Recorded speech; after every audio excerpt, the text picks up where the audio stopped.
नमस्कार। आज बात करेंगे एक बहुत ही पुरानी और कह सकते हैं दिलचस्प कहानी की। एक ऐसे देवता की कहानी जिनका जन्म ही हुआ था उस हवा को काबू में करने के लिए जिससे हमारी सांसें चलती हैं। तो चलिए इस रहस्य से पर्दा उठाते हैं। कभी सोचा है क्या हो अगर हवाई हमारी दुश्मन बन जाए? मतलब जो हवा हमें जिंदगी देती है वही विनाश करने लगे। जब सांस लेना तक मुश्किल हो जाए तो क्या होगा? कुछ ऐसा ही सवाल एक वक्त पर तीनों लोगों के सामने आ खड़ा हुआ था। तो कहानी शुरू होती है एक ब्रह्मांडीय संकट से। सोचिए जरा, तीनों लोकों में हर तरफ अचानक से भयंकर तूफान उठने लगते हैं। और ये कोई मामूली आंधी नहीं थी, नहीं, ये तो प्रकृति का जो बैलेंस बिगड़ रहा था ना, उसका पहला सबसे खतरनाक इशारा था। और इस उथल पुथल का सीधा असर पड़ा हर जिंदा चीज पर। हवा इतनी बेचैन हो गई थी कि सांस लेना तक दूभर हो गया। मतलब सीधा सीधा अस्तित्व पर ही खतरा मंडराने लगा था। और देखिए, ये जो इम्बैलेंस था ना, ये सिर्फ फिजिकल लेवल पर नहीं था, इसने तो कॉस्मिक ऑर्डर के एक बहुत जरूरी हिस्से पर भी असर डाला, यानी स्पिरिचुअल प्रैक्टिसेस पर। ऋषियों की तपस्या, यज्ञ, सब में जबरदस्त रुकावटें आने लगी थी। तो हमारा पहला हिस्सा है वायु का विक्षोभ, यानी वो दौर जब जिंदगी देने वाला element he out of control हो गया। तो देखिए कि इस केओस का नतीजा क्या हुआ। चारों तरफ धूल भरी आंधियां, सब कुछ ढक गया। तेज हवाओं से आग और फैलने लगी। ऋषियों के आश्रम तबाह हो गए। यज्ञ का जो पवित्र धुआं होता है वो बिखर गया, और मंत्रों का जाप तो हवा के शोर में कहीं खो ही गया।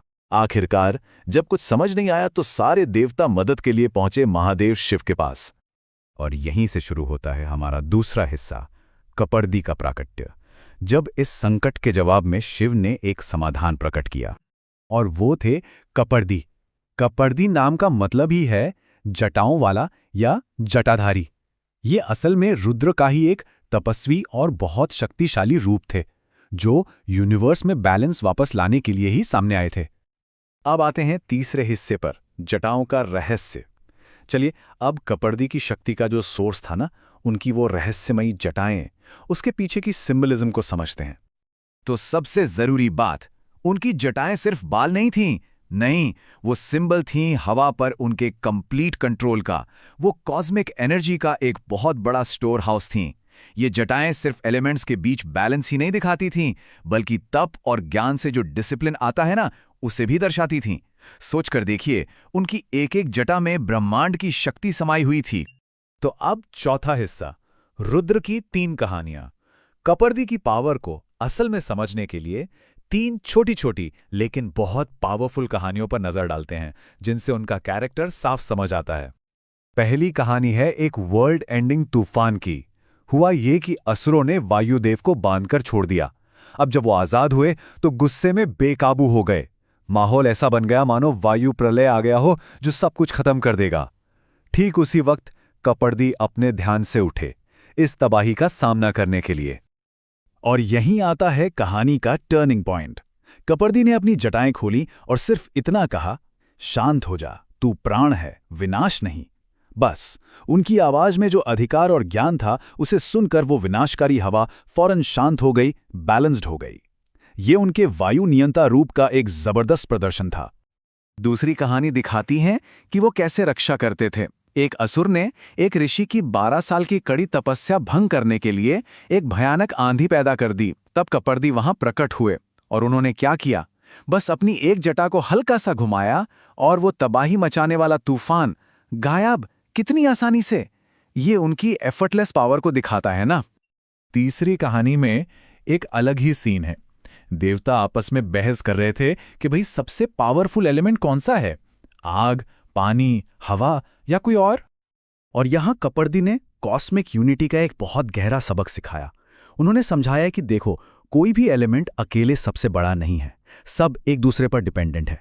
हवा के बिना आग नहीं जल सकती, आग के बिना रोशनी नहीं हो सकती, और रोशनी के बिना जिंदगी ही मुमकिन नहीं है। इसी वजह से उन्हें तत्वबोधक रुद्र भी कहा गया, मतलब एलिमेंट्स का ज्ञान देने वाले। और अब आते हैं पांचवें हिस्से पर, शांत मन का संदेश।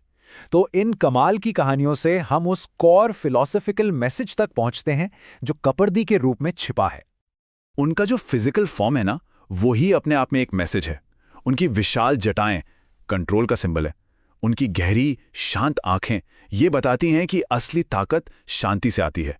शरीर पर जो तप की चमक है वो डिसिप्लिन को दिखाती है, और हवा की लहरों पर चलने की जो उनकी एबिलिटी थी वो नेचर के साथ उनके तालमेल को दर्शाती है।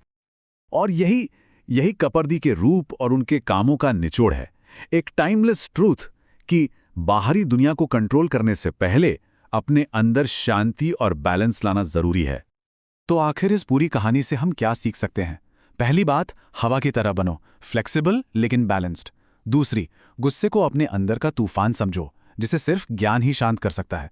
तीसरी, ये समझो कि पावर हासिल करना ठीक है, पर उसे सही डायरेक्शन देना डिसिप्लिन से ही आता है। और आखिर में नेचर का बैलेंस बनाए रखना, यही सबसे बड़ा धर्म है।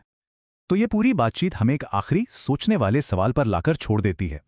ये पुरानी कहानी हमें यही तो याद दिलाती है कि शायद बाहर के क्योस को कंट्रोल करने की ताकत हमारे अपने अंदर की शांति और सेल्फ कंट्रोल से ही आती है।